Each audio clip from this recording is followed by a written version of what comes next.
ए जी सुनिए ना जी, ठंड शुरू हो गई है। इस बार तो ठंड के साथ साथ बारिश भी बहुत हो रही है। टूटी छत से पानी और ठंडी हवा आ रही है। ऐसे समय में क्या होगा हमारा? हाँ राधा, ये तो मैंने भी सुना है कि इस बार ज्यादा सर्दी पड़ने वाली है। हमें अभी से सर्दी का इंतजाम करके रखना पड़ेगा। सर्दी में तो काम भी ठप्प हो जाते हैं। हमारा घर तो पहले से ही कमजोर है। अगर ऐसे ही बारिश होती रही तो हमारे घर की छत गिर जाएगी। आप कुछ इंतजाम करिए। तुम फिक्र मत करो, मैं सेठ से कुछ पैसे उधार मांग लेता हूँ। उन पैसों से घर की छत की मुरम्मत करवा लूंगा और दिन रात मेहनत करके सेठ का कर्ज उतार दूंगा। अगले दिन शामू सुबह होते ही सेठ के पास जाता है। सुबह होते ही बारिश रुक जाती है। जैसे ही शामू सेठ के पास जाता है तो कहता है, सेठ जी, कल से ठंड बहुत बढ़ गई। कल तो बारिश भी बहुत ज्यादा हो रही। हम लोगों ने पूरी रात बड़ी ही मुश्किल से बिताई है। हमारे घर की छत पूरी तरह से टूट चुकी है सेठ जी। अरे ये सब बातें तू मुझे क्यों बता रहा है? तू चाहे जियो चाहे मरो, मुझे क्या। अरे सेठ जी, ऐसी बातें मत करो। बड़ी उम्मीद लेकर आपके पास आया हूँ। आप मुझे कुछ पैसे उधार दे दीजिए, मैं सारा कर्ज उतार दूंगा। मैं बहुत मेहनत करूंगा, आपकी एक एक पाई वापस कर दूंगा। हम लोग तो जैसे तैसे रह लेंगे, लेकिन मेरा बेटा बहुत छोटा है। वो इतनी सर्दी नहीं सह सकेगा। आप कुछ उधार दे दो ताकि मैं घर की मुरम्मत करवा सकूं। अभी तो इतना काम भी नहीं किया तुमने। नहीं मिलेगा उधार। निकलो यहां से और कल से काम पर मत आना तुम। मैंने कहा निकलो। सेठ जी, ऐसा जुल्म मत करो हम गरीबों पर। मैं तो आपके पास उम्मीद लेकर आया था। आपने तो मेरी नौकरी भी छीन ली। निकलो यहां से। बेचारा शामू उदास होकर वहां से चला जाता है। रास्ते में वो चाय वाले के पास बैठ जाता है। तभी शामू को उदास देखकर चाय वाला बोला, शामू भाई, क्या हुआ? आज तो आप बहुत परेशान लग रहे हो। घर पर सब ठीक तो है? क्या बताऊं राजू, सेठ से उधार मांगने गया था, लेकिन सेठ ने उधार देने की बजाय मुझे नौकरी से ही निकाल दिया। इतने में बारिश शुरू हो जाती है। तभी शामू राजू से कहता है, राजू ठीक है, मैं चलता हूं। इससे पहले कि बारिश और तेज हो मुझे घर जाना होगा। तभी शामू घर जाने लगता है। रास्ते में चलते चलते बारिश काफी तेज हो जाती है और घुटनों तक पानी जमा हो जाता है। तभी शामू एक पेड़ के नीचे रुक जाता है। वह बारिश रुकने का इंतजार करता है। वह काफी देर पेड़ के नीचे खड़ा रहता है, लेकिन बारिश रुकने का नाम ही नहीं ले रही थी। वह इधर उधर देखता है कि कभी तो बारिश रुकेगी, लेकिन बारिश नहीं रुकती। फिर शामू कहता है, अरे ये बारिश तो तेज से तेज होती जा रही है। मुझे नहीं लगता यह बारिश रुकेगी और मेरा यहाँ रुकना ठीक नहीं है। पता नहीं घर में वह दोनों किस हालत में होगी। मुझे जल्दी से जल्दी घर पहुंचना होगा। ऐसा करता हूँ, धीरे धीरे चला जाता हूँ, ऐसे ही घर पहुंच जाऊंगा। बारिश तो रुकेगी नहीं है। शामू जैसे तैसे कर घर पहुंच जाता है। जैसे ही शामू घर पहुंचता है तो देखा है कि उसका घर पानी से भर चुका है और उसकी बीवी घबराई हुई खड़ी है। रामू को देखकर उसकी बीवी बोलती है, अच्छा हुआ आप आ गए। देखिए ना, हमारा घर पानी से भर चुका है। मैं सोनू को ऊपर बिठा लिया। पानी भरता ही जा रहा है। हमें जल्दी से पानी बाहर निकलना होगा। मैं बाल्टी लेकर आती हूँ, हम दोनों मिलकर पानी बाहर निकलते हैं। राधा और शामू फिर बाल्टी लेकर पानी बाहर निकलने लगते हैं। तभी शामू का बेटा सोनू ठंड से कंपने लगता है। सोनू को कांपते हुए देखकर राधा शामू से कहती है, देखिए जी, सोनू कैसे ठंड से परेशान हो रहा है। कहीं यह बीमार ना हो जाए। आप कुछ करिए ना। मुझे सोनू की ऐसी हालत देखी नहीं जाती।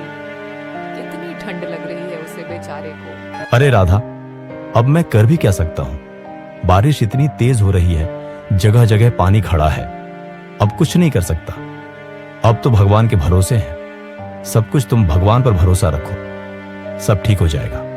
सोनू बेटा, सुन रहे हो ना तुम तो मेरे बहादुर बच्चे हो। हिम्मत रखो, डरो मत। सुबह तक सब कुछ ठीक हो जाएगा बेटा। उसे रात वह लोग जैसे तैसे करके रात बिता लेते हैं। सुबह 4 बजे बारिश रुकती है और अगले दिन शामू लकड़ियां और खाने के लिए सामान लेकर आता है। क्योंकि सारा राशन और लकड़ियां पानी में बह गया था। राधा खाना बनाती है और उसके बाद सब लोग मिलकर खाना खाते हैं। अगले दिन शाम होते ही बारिश फिर से शुरू हो जाती है और इस बार की बारिश कल वाली बारिश से भी ज्यादा तेज और खतरनाक थी। देखते ही देखते उनका पूरा घर पानी से ऊपर तक भर जाता है और वह तीनों घर के बाहर आ जाते हैं। वह बाहर आकर खड़े हो जाते हैं क्योंकि पानी से उनका घर पूरी तरह खोखला हो चुका था। कुछ देर बाद उनके घर भी पानी में बह जाता है और वह डर जाते हैं। इतने में राधा बोलती है, भगवान का लाख लाख शुक्र है कि हम सब लोग सही समय पर घर के बाहर आ गए, वरना पता नहीं क्या होता। आज हम बाहर आ गए, इसलिए हम तीनों की जान बच गई। हाँ राधा, तुम सही कह रही हो। बाहर आने की वजह से हम लोगों की जान बच गई, लेकिन अब हम इतनी बारिश में इतनी रात को जाएंगे कहाँ? हम सोनू को बारिश में लेकर भी तो नहीं खड़े हो सकते। अब क्या करें? हमारा घर भी पूरी तरह से पानी में बह गया। अब हमारा कोई ठिकाना नहीं है। मुझे तो समझ में नहीं आ रहा कि इतनी रात को हम कहाँ जाएं। मैं सोच रही थी कि हम आपके भाई रवि के घर चले। आपने कितनी बार उसकी मुश्किल समय में मदद की है। मुझे यकीन है कि हमारे मुश्किल वक्त में वह भी हमारी मदद जरूर करेगा। हम उसके घर चलते हैं। आज की रात उसके घर पर रुक जाते हैं। कल कोई इंतजाम कर लेंगे। मुझे पूरा यकीन है कि वह आपकी मदद जरूर करेगा। अरे हाँ राधा, चलो चलते हैं। राधा और श्यामू दोनों सोनू को लेकर रवि के घर की ओर चलते हैं। जल्दी वह रवि के घर पहुंच जाते हैं और रवि के घर का दरवाजा खटखटाते हैं। तभी रवि बाहर आता है। अरे रवि भाई, ज्यादा बारिश की वजह से मेरा घर टूट गया है और अब हम लोगों के पास रहने का कोई ठिकाना नहीं है। क्या आज की रात हम लोग तुम्हारे घर पर रख सकते हैं? मुझे पता है तुम मुझे मना नहीं करोगे। आखिर भाई ही तो भाई के काम आता है मुश्किल समय में। अरे श्यामू भाई, मुझे तो कोई दिक्कत नहीं थी, लेकिन तुम्हें तो पता है ना कि तुम्हारी भाभी का स्वभाव कितना तीखा है। अगर मैं तुम लोगों को इस घर के अंदर आने दूंगा तो वह मुझसे लड़ाई करेगी। ऐसा करो, तुम कहीं और जाकर रहने के लिए ठिकाना ढूंढ लो। वैसे भी मेरा घर तो छोटा सा है। हम इतने लोग इस घर में नहीं आएंगे, तो तुम आज की रात अपना इंतजाम कहीं और कर लो। रवि, मैंने कितनी बार तुम्हारे मुश्किल समय में तुम्हारी मदद की है और आज जब हम पर मुसीबत आई है तो तुमने अपना मुंह फेर लिया। ऐसा मत कर मेरे भाई। सिर्फ आज रात की तो बात है।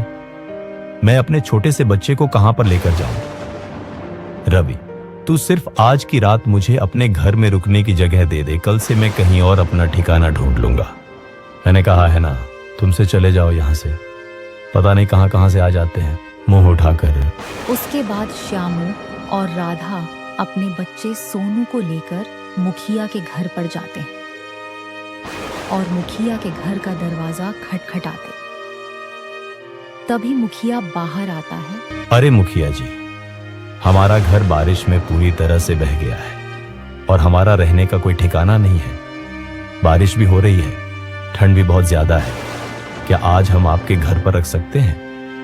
बस आज की रात ही रुकना है। कल से मैं कोई अपना ठिकाना ढूंढ लूंगा। मेरा बेटा सोनू बारिश में ठंड से बहुत परेशान हो रहा है, कहीं के बीमार ना हो जाए। आज की रात आप हम लोगों को अपने घर पर रुकने की इजाजत दे दीजिए मुखिया जी। अरे मैं तुम्हें अपने घर पर रुकने क्यों दूं? मैंने कौन सी धर्मशाला खोल रखी है? चलो निकलो यहां से। बड़े आए मेरे घर पर रुकने वाले, ऐसे तो हर कोई आकर मेरे घर पर रहने लगेगा। निकलो यहां से, वरना अपने आदमियों को बुलाकर धक्के मारकर और लाठियां मारकर निकालूंगा तुम लोगों को। रवि और मुखिया से मदद न मिलने के कारण श्यामू और राधा पूरे गांव में मदद की गुहार लगाते हैं, लेकिन कोई भी उसे अपने घर में पनाह देने की सोचता भी नहीं। सब लोगों को ठुकरा देते हैं। तभी वह लोग थक जाते हैं और एक पेड़ के नीचे बैठ जाते हैं। तभी श्यामू राधा से कहता है, अरे राधा, कैसे पत्थर के दिल हो गए हैं लोगों के। आज किसी ने भी हमारी मदद नहीं की। किसी ने भी हमें मुसीबत में देखकर हमारी मदद करने के बारे में सोचा ही नहीं। कैसे पत्थर दिल हो गए हैं। लोगों के मुश्किल समय में ही अपने और पराये का पता चलता है। आज जब हम पर मुश्किल आई तो हमारे अपने भी पराये हो गए। कोई बात नहीं जी, आप दिल छोटा मत करो। आज बुरे समय में जिन लोगों ने हमें आंखें दिखाई हैं, कल हमारे अच्छे समय आने पर वही लोग हमारे आगे आंखें झुकाएंगे। पूरी रात वह लोग उस पेड़ के नीचे ही बैठे रहते हैं। सुबह 4 बजे बारिश रुक जाती है और सूरज उगते ही श्याम लकड़ियां खाना और सोनू के लिए दवाई लेने के लिए चला जाता है। और कुछ समय बाद वह लकड़ियां खाना और दवाई लेकर आ जाता है। बारिश बिल्कुल रुक चुकी थी, हवा भी बंद हो चुकी थी। तभी वह खाना खाने बैठते हैं और एक अम्मा वहां पर आती है और उन लोगों से कहती है, अरे मेरे बच्चों में पिछले कई घंटे से भूखी हूं, थोड़ा खाना मुझे भी दे दो। खाने के लिए बहुत जोर की भूख लगी है। भगवान तुम लोगों का भला करेगा। तभी राधा और श्याम अपने खाने में से थोड़ा खाना अम्मा को दे देते हैं। श्याम अम्मा को अपनी जगह पर बिठा देता है और खुद नीचे जमीन पर बैठ जाता है। उसके बाद सब लोग खाना खाने लग जाते हैं। खाना खाने के बाद अम्मा राधा और श्यामू से कहती हैं, अरे मेरे बच्चों, मैं जानती हो तुम लोग बेघर हो चुके हो। मैं तुम्हें कुछ देना चाहती हूँ। ये लो सोने के सिक्के। ये सिक्के बहुत भारी हैं और इन सिक्कों की कीमत लाखों में है। तुम इन सिक्कों को बेचकर अपने लिए एक मजबूत घर बन सकती हो। मुझे इन सिक्कों की कोई जरूरत नहीं है, ये तुम लोगों के काम आएंगे। अच्छा, तो मैं चलती हूँ। इससे पहले कि राधा और श्यामू अम्मा से कुछ कहते देखते ही देखते अम्मा वहां से गायब हो जाती है। राधा और श्यामू हैरान रह जाते हैं कि अम्मा कहाँ गई। उसके बाद श्यामू राधा से कहता है, राधा, लगता है माता रानी अम्मा के रूप में आई थी हमारी मदद करने। चलो अब इन सिक्कों को बेचकर हम एक अच्छा सा घर बना लेते हैं। उन सिक्कों को बेच के वो लोग एक मजबूत घर बना लेते हैं। बाकी बचे पैसे से श्यामू अपनी एक किराने की दुकान खोल लेता है। अब वो लोग एक अच्छी जिंदगी जीने लगे।